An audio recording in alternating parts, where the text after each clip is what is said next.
What's going on, everyone? So like the title says, I'm going to cover 5 randomly gathered tips to help you guys win more games in Joust. And I'm doing multiple parts to this video series, so this video will be part 1, and then part 2 will come out soon after. And hopefully by then, you'll know most of everything you need to know to help you win games in Joust. And now most of these tips aren't going to necessarily have any relevance when compared to the other tips. Mostly, the tips I provide are going to be based on errors or uncapitalized opportunities I see on a regular basis whenever I play or watch gameplay. So some of the tips might be very broad or could be hyper-specific. So now, let's get into the tips. So starting off our list with tip number 1, we have holding waves and buff camps. Now this is a very important tip in helping you and your team succeed, and it applies to every other game mode as well. If you're at a minion wave close to your tower and you see your teammates trying to get to the wave, please hold the wave to allow all of your team to get the XP and gold that they need.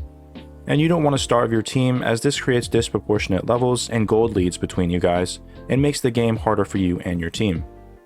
For example, if this happens, each person could have a 3 to 4 level difference, meaning that you would be lacking damage as well as survivability, making your team sort of lopsided. Now of course, if you can't hold it because the enemy team is there trying to push it into the tower, then clear it. But if there's a time where you can hold it, then hold it, as it's a courtesy of being a team player. And this similarly applies to buff camps, either waiting for them to get in range for the XP and gold, or waiting to do the buffs as a team. It's just better. Now moving on to tip number 2, we have playing behind your tank or playing in front of your backline. But before we get into it, I want to go over 2 terms, and that is setup and peel. And now with setup, it's pretty self-explanatory, as the definition of it is in the word. Basically, the idea of setup is using your abilities to stun, cripple, knock up, or whatever other crowd control abilities you use to allow your damage dealers in the back to easily do large amounts of damage. And now peel isn't as self-explanatory as setup is, but basically peel is the idea of preventing attackers from your targets or forcing an enemy to disengage from a teammate. And these are the 2 things that tanks are usually focusing on most of the time. But with that out of the way, let's move into the tip. If you're a squishy backline character like a mage or hunter for example, and you're in front of your tank, then you're likely to be the target and can easily die. And this creates an issue for the tank, as now instead of trying to set up damage for the backline, now they have to try and peel for your safety.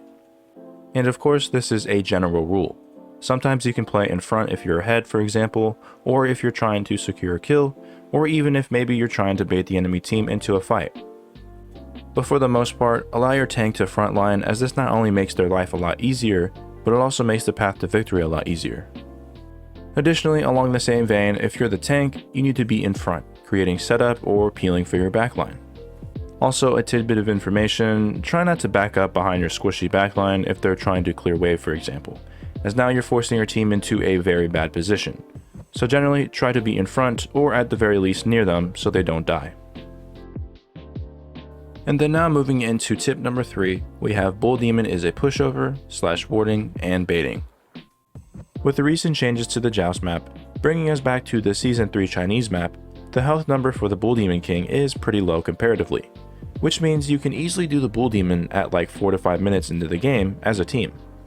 And this is especially important as towers do a lot more damage due to the recent changes, so it might be necessary to do this if you're ahead to try and maintain your lead.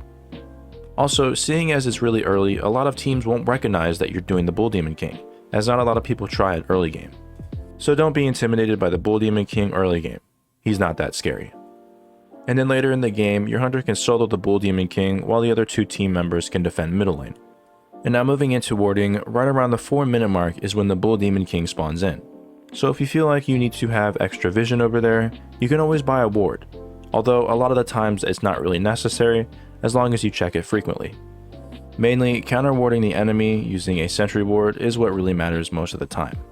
But normally, seeing as the map is pretty small, you don't need to ward all too much outside of the Bull Demon King.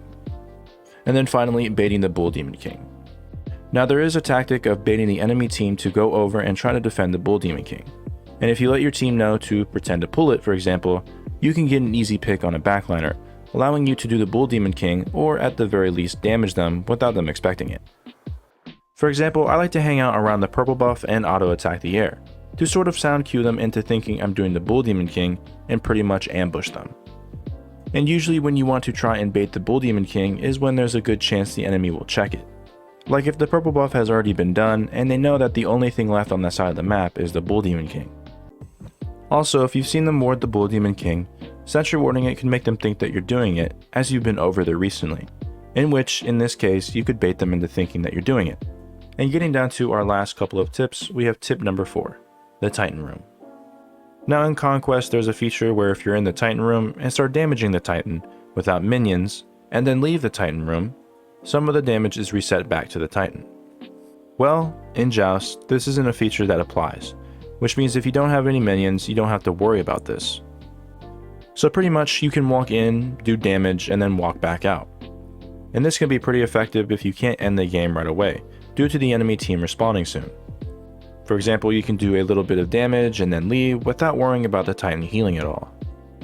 And this is especially important if your abilities are on cooldown, as like I said earlier, in Conquest you would need to stay within the Titan Room to not reset it.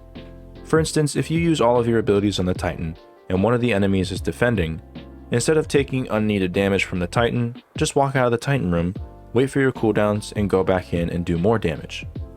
I see this happen too often where the Titan is very low, but because they take too much damage from the Titan while an enemy is defending, they end up dying and losing the game. So always keep in mind that the Titan's health does not reset as long as their Phoenix is down, and this goes for defending against the enemy team as well. And finally, we have tip number 5, which is Bull Demon King, and not needing to do it just because it is up. And this tip usually applies after recently destroying an enemy's structure, more specifically an enemy's Phoenix. Now it may be tempting to go straight to Bull Demon King after killing the enemy's Phoenix, but there isn't a big benefit outside of some XP and gold, as the main point of getting it is to disable their Phoenix. And now doing the Bull Demon King after recently destroying the enemy's Phoenix, this only risks the other team coming over to try and steal it, or while trying to secure it, the enemy team can teamfight you and wipe you, causing you to lose your lead. And trust me, I can't tell you how many times I've lost where one of my teammates dies trying to get the Bull Demon King, all for it to be killed by the enemy. Moving on, but still on the same tip, as I think this still applies, there is one general exception to getting the Bull Demon King. And that is when the enemy team's Phoenix is close to respawning. So on the map, you can see by the circle over the dead Phoenix roughly around when it will respawn. So as the circle reaches close to or at the 75% waymark of respawning, you can opt into doing the Bull Demon to deactivate it, essentially as it respawns. And you don't need to do this every time, as in certain scenarios, you might have enough pressure to take their respawning Phoenix without Bull Demon King. However, doing Bull Demon King right before or as it's respawning is the safe play if you don't feel confident in taking their Phoenix while it's alive. And now hopefully you were able to take away a couple of key tips to help you either win more games or be more knowledgeable on this subject. But like I said earlier, I'm going to be splitting these videos up into separate parts, as putting every tip that I know in one single video would be more exhausting than helpful. So look forward to part 2 that should be coming out soon, as well as future tip videos, as I plan on making a part 3 and part 4 and so on. If you guys have any suggestions on video ideas or anything of the sort, please comment and let me know. Feedback is much appreciated, and with that being said, thank you guys for watching.